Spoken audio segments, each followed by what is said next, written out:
Olha, tem certas declarações que simplesmente mudam o jogo. E a gente vai analisar uma delas hoje, uma confirmação que veio direto de um ex-presidente americano sobre operações secretas na Venezuela. Parece coisa de filme, né? Mas é real. Vamos entender o que está por trás disso e o que significa na prática. Pois é, a frase é essa aí, curta e grossa. Sim, eu autorizei operações da CIA na Venezuela. Uma declaração que é uma bomba. Pensa bem, anos e anos de especulação, de fontes disseram que, e de repente, tudo isso vira um fato inegável. E agora? A partir desse ponto, um monte de perguntas novas começa a aparecer sobre a política externa americana na nossa vizinhança, na América Latina. Beleza, vamos mergulhar um pouco mais fundo nisso, porque pensem bem, antes o que a gente tinha eram matérias de jornal super bem apuradas, mas sempre baseadas em fontes anônimas, né? Aquele clássico, fontes do governo disseram. Agora não, agora a gente tem uma admissão oficial, vinda do cara que estava no comando. A história mudou de patamar sem dúvida nenhuma. Basicamente, o que acontece é que o assunto saiu do campo da especulação, das páginas de jornais importantes como The New York Times e entrou para os livros de história, para os registros oficiais. O ponto central da discussão a partir de agora não é mais se a autorização aconteceu. Isso está confirmado. A grande questão é o que essa autorização realmente significava, o que ela permitia fazer. E o que deixa tudo isso ainda mais complexo é que essa confirmação não veio do nada, sabe? Ela não apareceu num vácuo. Ela cai bem no meio de um cenário político venezuelano que já está, assim, extremamente dividido, polarizado ao máximo. De um lado e de outro, a gente tem visões de mundo que simplesmente não se conversam. Então vamos lá. De um lado, a gente tem o Nicolás Maduro, que está no poder, com uma postura firme de defender a soberania nacional a qualquer custo, contra qualquer tipo de interferência estrangeira.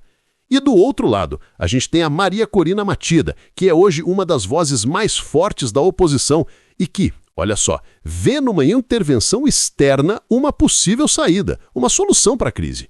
É exatamente essa tensão, esse cabo de guerra entre essas duas figuras que é a chave para a gente entender o que está acontecendo agora. E a posição da Maria Corina Machado chama muita atenção, é bem marcante, porque ela não só defendeu abertamente uma intervenção, como chegou ao ponto de dedicar um prêmio que ela recebeu ao Donald Trump, justamente por causa da postura dura que ele tinha contra o Maduro. Isso, claro, joga lenha na fogueira de um debate super complicado. Qual é a linha que separa a defesa da soberania de um país da luta legítima contra um regime visto como autoritário? É uma pergunta difícil.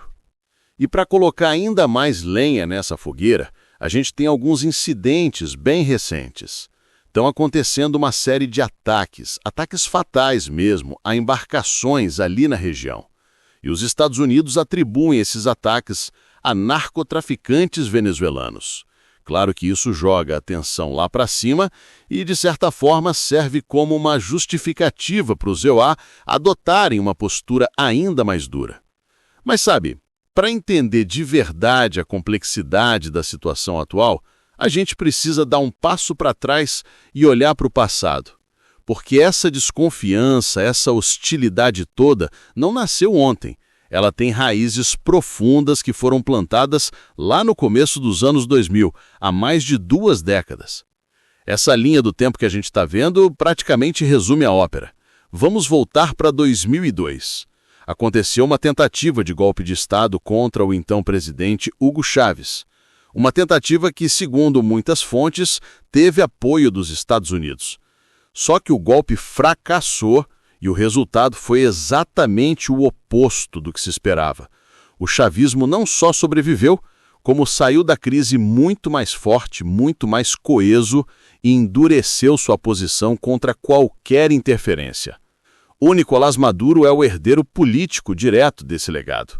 Então aquele evento de 2002 é fundamental para entender a hostilidade que marca essa relação até os dias de hoje. Ok, então a gente tem essa confirmação bombástica na mesa, a gente já entendeu todo esse contexto histórico. A grande pergunta que fica no ar é: e daí? E agora? o que essa revelação realmente muda no cenário. E talvez o mais importante de tudo, quais são as peças que ainda estão faltando nesse quebra-cabeça gigante? Exatamente aqui que a gente chega no grande ponto cego de toda essa história. Pensa assim, a confirmação do Trump é como se fosse uma chave que finalmente abre uma porta que estava trancada há anos. O problema é que a sala, lá dentro, continua totalmente escura. A gente ainda não consegue ver os detalhes do que de fato aconteceu. Ok, a autorização foi dada, isso está claro.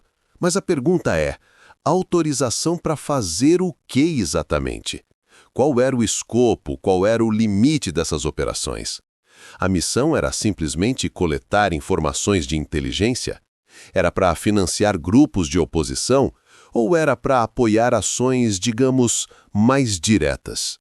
São justamente esses detalhes que continuam em segredo que vão definir a verdadeira dimensão e, claro, a gravidade de toda essa intervenção. E a gente termina com uma reflexão, uma provocação final. O que acontece quando uma operação que deveria ser secreta, sigilosa, vem a público de uma forma tão explícita pela boca de um ex-presidente? Será que isso muda as regras do jogo geopolítico? Força os países a se realinharem? E talvez o mais profundo, será que isso altera para sempre a própria natureza dos conflitos que acontecem nas sombras? É uma questão que, por enquanto, fica em aberto.